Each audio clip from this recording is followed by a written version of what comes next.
Okay, now it's time to dig into making the bumpers, but first, there's something that just didn't hasn't been sitting right with me, and it's the gap between that pillar and the side door. So I'm gonna attempt to fix it. So what I'm doing here is I'm just going to reduce down the geometry to very simple geometry. Again, the less geometry you have, just the smoother your surfaces and shapes are going to be. So I'm reducing it down so when I start moving things around, it's going to kind of maintain a smooth surface a little bit. So yeah, so I'm just kind of adjusting everything to be more aligned with sort of like the door on the side. The windows, I know I mentioned before that those side windows probably aren't going to be the final side windows. They're a little wavy and lumpy, so I'll probably get rid of them. I wasn't really comfortable with just deleting them yet, though, so like you saw me at the very beginning of this, just kind of move those up. So I turn edge flow on to add back in some edges to kind of smooth that out. So I think you'll see me go back and forth with edge flow, turning that off and on a few times in this video. And then I'm just adjusting the windshield to match that back up. Now this is going to get like a strip of chrome all the way around it, so I'm not super concerned with it matching without there being with there being no gap. I'm okay with leaving a gap, I guess that's what I'm trying to say, between the windshield and that pillar, because there's going to be like a strip of chrome going all the way around both sides of the window, so I'm not super concerned with leaving a little bit of a gap there. So yeah, I think I got that fixed, and now let's tackle the bumpers, the chrome bumpers. Now the first part of the bumpers, I always like to find it way easier to kind of take a existing piece of geometry and use that instead of repositioning a new plane to extrude around. So I just took a couple faces off of the fender there and duplicated them.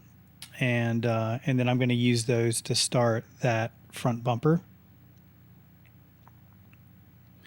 Now both of these, so that front sort of horizontal bumper and then those two vertical bumpers, both of those have like a strip of black rubber on around the center. I'm probably going to put that in later. That's kind of like a smaller detail, and so we'll probably deal with that a little bit later. I'm definitely going to put that in. I'm just not concerned with it right now. I think I go back and forth during the making of this. Do I want to do it this way? Do I want to go ahead and put that in, or do I not want to put it in? You'll see in that reference image that there is no plastic strip or rubber strip around it, but I think I like it, so I'm going to eventually add that in. So there I am, just sort of adding the profile curve of the bumper. I had to definitely kind of study the reference to figure out the shape of the bumper, how it kind of peaks in the center and then levels out on the sides. And then I just extrude that out, and I make an adjustment. It's sort of like a triangular shape. So just making those adjustments there.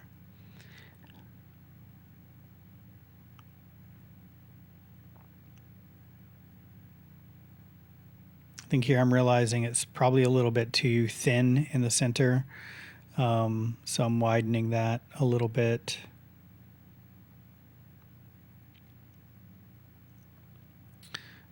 There I am turning edge flow on and off. I do this a few times on the making of this front bumper especially, because I just want to see if it helps, and in a lot of cases it doesn't help, so it makes it even worse. So it's not something in my opinion, it's not something you just want to leave on all the time. You'll see there I'm using it, and it's kind of inflating the entire bumper. So sometimes it just doesn't work. So it's not a setting that I like leaving on. because a lot of times it will cause more issues. It was probably like a hotkey we could figure out to just turn that on and off. You could also make just like a shelf icon. You could make one multi-cut shelf icon with it turned on and one with it off, and just kind of switch back and forth between them if you want to. I do have a video on customizing the interface where I think I talk about that a little bit, but yeah, you would just kind of make two different shelf buttons, one with it on, one with it off. It's not something I use a lot, so I don't mind just double clicking it, going in there and turning it on and off. Usually I have it off, but occasionally I will remind myself that it's there and turn it on just to see what kind of results that I get. So there I'm just sort of finalizing that bumper shape, right? I'm extruding in because I do want it to have a little bit of a roundness on the inside. I don't want it to just be a plane. Always make sure you're deleting those interior faces in the center of your geometry, because that's just gonna, if you don't, that's just gonna cause you more issues down the road.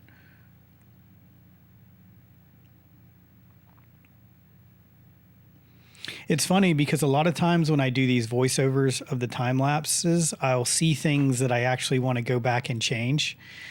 So I kind of want to stop what I'm doing. Oh man, I need to go back and change tweak that one little thing. But then I actually watch myself change it in the time lapse. So it's kind of reassuring to know that I make the right decisions. And sometimes I do go back and change them. So it's just one of those things, right, where I think it's helpful to kind of step away from the model that you're working on for a while, because when you come back to it the next day or in a few hours and look at it again, you're going to kind of see all these little ways that you can improve upon it. For those vertical bumpers, I'm just basically box modeling them. So this is not something that I do a lot. I do sometimes, but I just find it was easier since they're kind of cube-like. I just find it's easier to kind of box model them.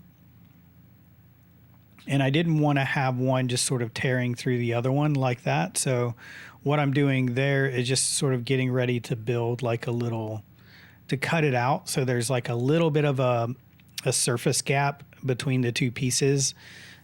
So it doesn't look like it's just one piece going right through the other one. I think taking the time to do little things like that really sort of just adds that extra level of polish and finish to your work and to your models, especially things like gaps, right? Gaps between different pieces or different surfaces. When you're sub-D modeling or high poly modeling like this, one of the things that I always say is if it's a separate piece, make it a separate piece, right? When you're high poly modeling like this, and even in a lot of cases when you're doing low poly modeling, there's no reason to make everything one object, right? And in a lot of cases, it will save you time and effort, and it will just look better if you model things as separate objects. So it's sort of like I think it's a big misconception when people first get into 3D modeling, is they just sort of have this thought in their head, and I don't know where this comes from. And I think even I had this thought in my head when I first started, but we all seem to have this thought that things need to be one piece, right? Like the entire 3D model needs to be one model.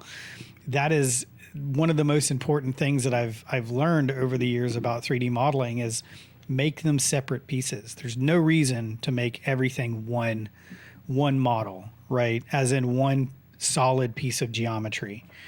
You can make things different pieces. So if you're modeling for realism, model them as separate pieces. Make sure you get those little tiny gaps between where two sort of objects meet up with each other.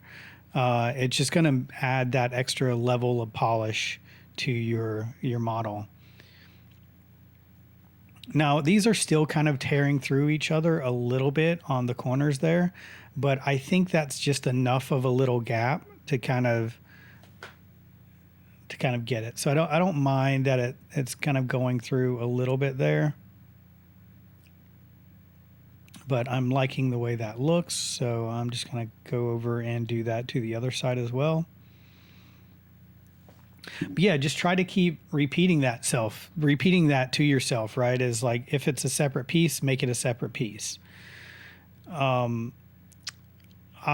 see students a lot, like, for example, if they're modeling a bookshelf is made out of a bunch of different pieces of wood. It's not made out of one. It's not carved out of, well, most bookshelves anyway. I suppose some bookshelves would be carved out of a single piece of wood. It'd be a very expensive bookshelf.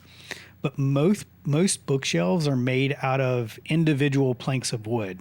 So just make a bunch of individual planks of wood to build your bookshelf, right? Don't make it all out of one piece of geometry. If you do, it's going to look sort of like a toy, because it's not going to have seams and gaps between the different pieces. So it's those little seams and gaps add a lot of realism to things. So make sure that you're modeling things as separate pieces and taking the time to put those little seams and gaps in between your different objects and different pieces. Get rid of the notion that everything needs to be one solid piece of geometry, because that's probably the situations where you need to make things into one solid piece of geometry are a lot fewer, less occurring than the situations where it's just better to make them separate objects. Even a lot of times, if you're low poly modeling, it's just better to make things separate objects than to worry about how they connect together and sort of merge things together. Another example would be like if you're building like an electronic electronic device and there's a turning knob on it. Your natural first instinct when you're first getting into 3D modeling is to model that knob into the actual device, when that knob could just be a separate object, right? It's going to save you a lot of modeling effort to just make them different pieces like they are in real life. So it's something that I just repeat a lot to my students. If it's a different piece, make it a different piece. There's no reason to have everything modeled as one solid piece of object. Hopefully that makes sense.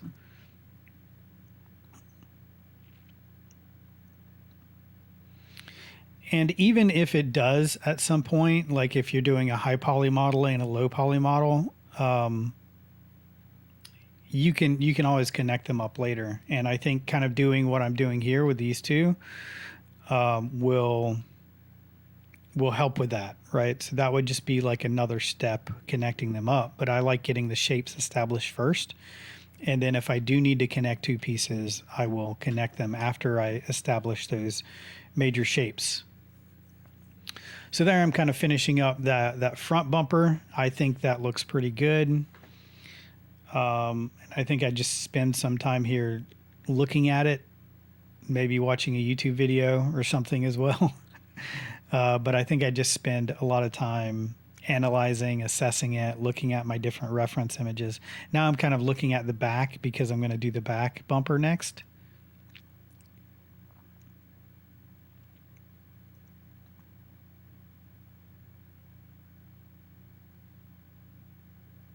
But sometimes I think it's worthwhile to just sit there and look at your model for a while, right? Take pride in your work, right? It's maybe it's a little, what's the word I'm looking for?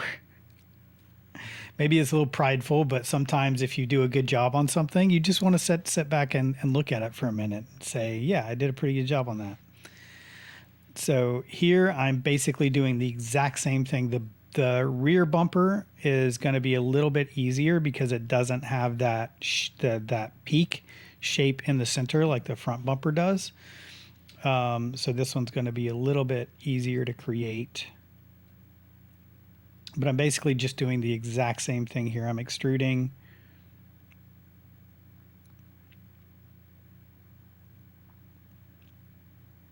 Laying out the profile of that bumper first, and then extruding to get that sort of triangular shape. Here I kind of mess around with extrude a few times because just the extrude settings aren't really doing what I want them to do. And then I get this weird thing with the normals. See how the normals are black there? So that leads me to believe I have a double extrusion. So double extrusion just happens a lot of times when you hit extrude and then you undo that.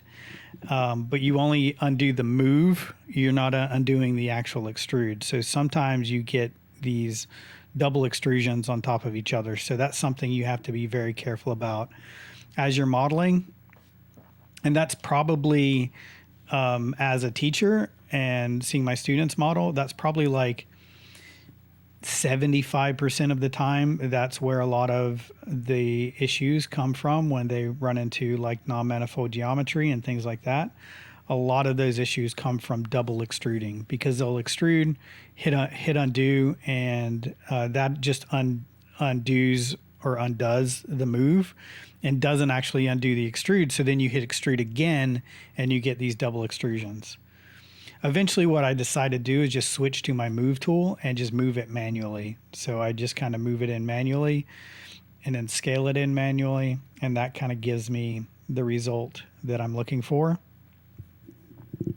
But yeah, really watch out for those double extrusions. They will cause you a lot of problems.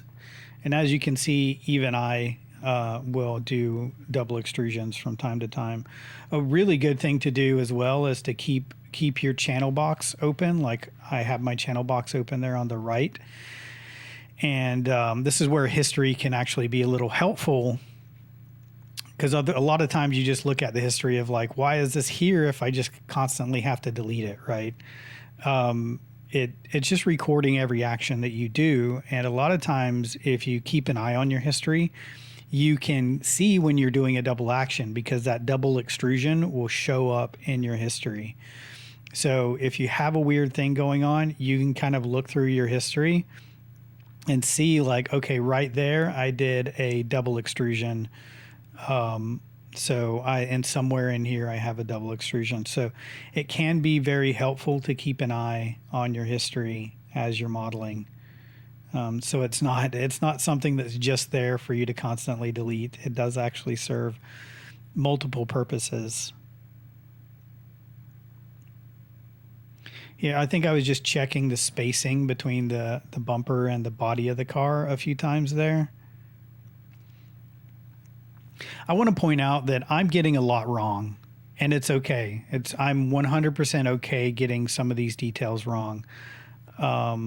It's not a big deal to me if I'm not 100% accurate on every single little detail. And I think if you're obsessed with that, it's going to be obviously a lot more time consuming if you are, because you're going to obsess over every little detail. But if that's something that you enjoy, if getting it as accurate as possible is something that you enjoy doing, then go for it. For me, just being, sort of a lifelong artist and understanding how art works, a lot of times you reach a point of acceptance on something where it's sort of close enough. It's good enough. No one's going to notice that it's wrong except for you, or maybe 2% of the people who actually look at it. There may be a car expert out there that will look at your car and be like, that's not 100% accurate. This thing's a little small, this thing's in the wrong place. But those people nitpicking your artwork like that are going to be very few and far between. So I try not to concern myself with it. And at the end of the day, I just ask myself, does it look good? If it looks good, it is good. So if you do like getting those super accurate details, you probably have some pretty amazing models. But especially when you're just learning, don't beat yourself up about not getting everything perfectly accurate. So I just want to point out that nothing here is there. There's some things that are wrong here, right? Nothing here is 100% accurate. a lot of this stuff I'm just sort of eyeballing and trying to get as close as I can. I think that's the key point, right? Just try to get as close as you can. You don't necessarily need to get it 100% on the money, but try to get it as close as you can. Right. So just pretty much, again, the exact same thing I did with the first one, just trying to get these right. I think I noticed when I smoothed it, there looked like a couple little creases right there on that bumper piece. So I'm just spreading out those edges to kind of smooth that surface out a little bit more. And then I'm going to do the other side here.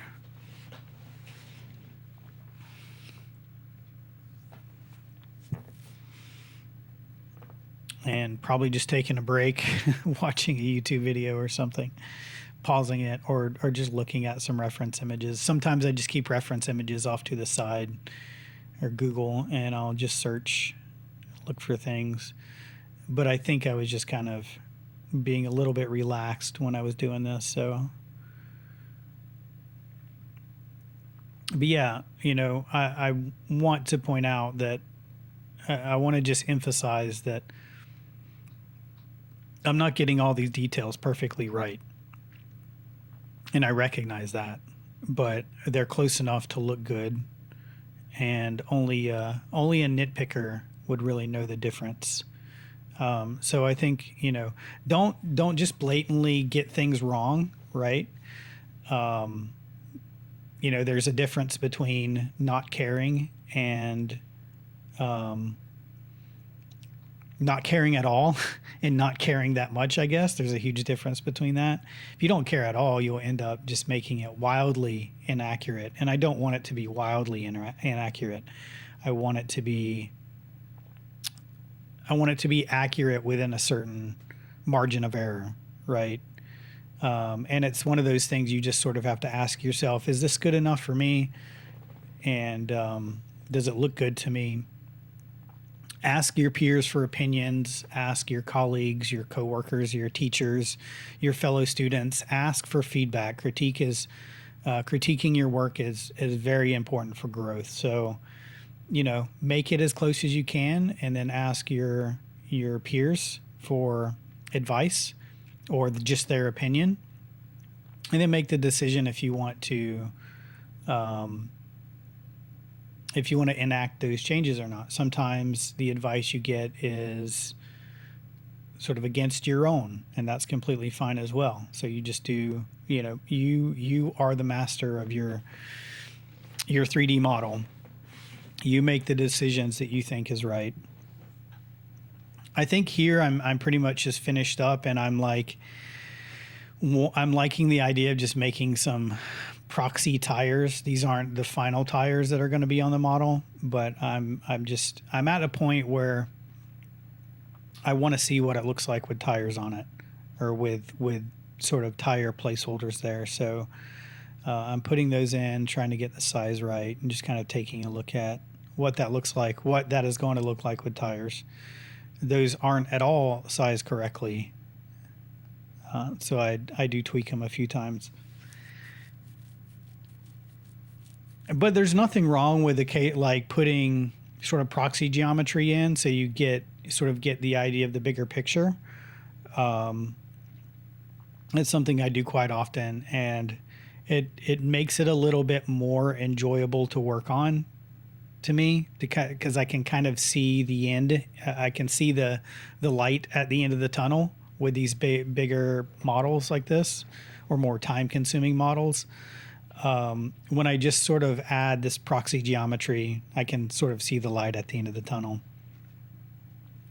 So that's it. The next video, we're probably going to work on trim or some other small details. But yeah, I'll see you in the next video.